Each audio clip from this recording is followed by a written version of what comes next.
Mine city జయరాజ్ను ACB అధికారులు arrest చేశారు. ఆదాయానికి మించి భారీగా ఆస్తులు కూడబెట్టారన్న ఆరోపణలతో ఏసీబీ అధికారులు జయరాజ్పై కేసు నమోదు చేసి సోదాలు నిర్వహించారు. ఈ సోదాల్లో జయరాజ్ పేరుపై 65 కోట్లకు పైగా ఆస్తులున్నట్లు అధికారులు గుర్తించారు. భారీగా బంగారం, నగదు, ప్లాట్లు, భూములు, కార్లు, అలాగే బ్యాంక్ డిపాజిట్లను గుర్తించినట్లు ఏసీబీ అధికారులు వెల్లడించారు.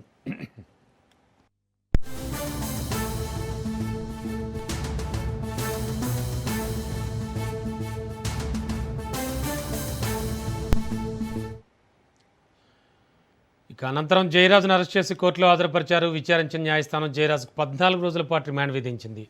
దీంతో ఆయన వరంగల్ జైలుకు తరలించారు.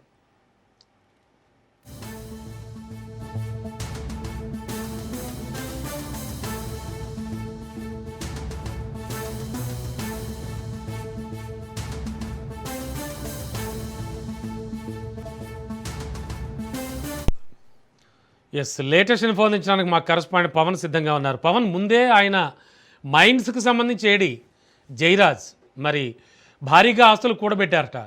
దీనికి సంబంధించి ఏసీబీ అధికారులు దాడులు నిర్వహించారు. ఎంతవరకు అంటే ఆస్తులు ఏ స్థాయిలో బయటపడ్డాయంటున్నారు, ఏమిటి పరిస్థితి? మైనింగ్ ఏడి జయరాజును కూడా ఏసీబీ అధికారులు ఇప్పుడే కొద్దిసేపటి క్రితం కోర్టులో కూడా హాజరుపరిచారు. అయితే కోర్టు 14 రోజులు రిమాండ్ విధించడంతో వరంగల్ జైలుకు కూడా తరలించారు. అయితే ముఖ్యంగా చూస్తే జయరాజు పేరుతో 65 కోట్లకు పైగా అక్రమ ఆస్తులను గుర్తించినట్లుగా దీనికి సంబంధించి ఇటు ఏసీబీ అధికారులు చెప్తున్న పరిస్థితి కనిపిస్తుంది. ముఖ్యంగా అతని డ్రైవర్ తో పూర్తిగా మనీ ట్రాన్సాక్షన్ జరిగింది. అంతేకాకుండా తన సొంత కూతురి కూడా ఈ యొక్క డ్రైవర్ అకౌంట్ నుంచి కూడా ఈ డబ్బులు ట్రాన్సాక్షన్ అయినట్లుగా దీనికి సంబంధించి ప్రధానంగా ఏసీబీ అధికారులు కూడా గుర్తించారు. ముఖ్యంగా చూస్తే సూర్యాపేట, తాండూరుతో సహా మొత్తం 8 ప్రాంతాల్లో కూడా ఈ సోదాలు కూడా నిర్వహించిన పరిస్థితి కూడా మనం చూస్తున్నాము. అయితే తాండూరులో పూర్తిగా అంటే 2 పెద్ద ఎత్తున దీనికి సంబంధించి ఒక డాక్యుమెంట్ కూడా స్వాధీనం చేసుకున్నారు. అంతేకాకుండా అతని బ్యాంకులో 40 లక్షల రూపాయలను గుర్తించారు.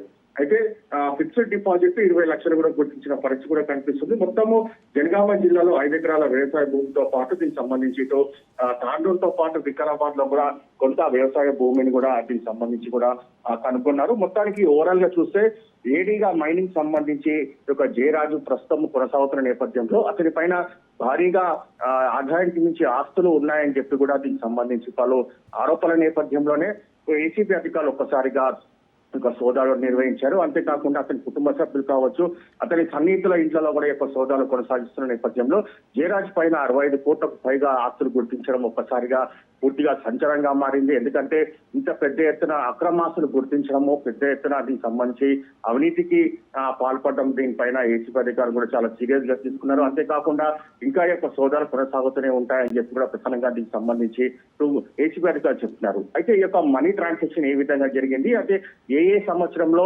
ఎప్పుడెప్పుడు ఆస్తులు కొనుగోలు చేశారు, అప్పుడు కొనుగోలు చేసిన నేపథ్యంలో వారికి డబ్బులు ఎలా ఇచ్చారు అనే దానిపైన కూడా పూర్తిగా ఏసీబీ అధికారులు కూడా విచారణ కొనసాగించారు. ప్రస్తుతము అతను 14 రోజులు రిమాండ్ విధించడంతో వరంగల్ జైలు కూడా తరలించారు.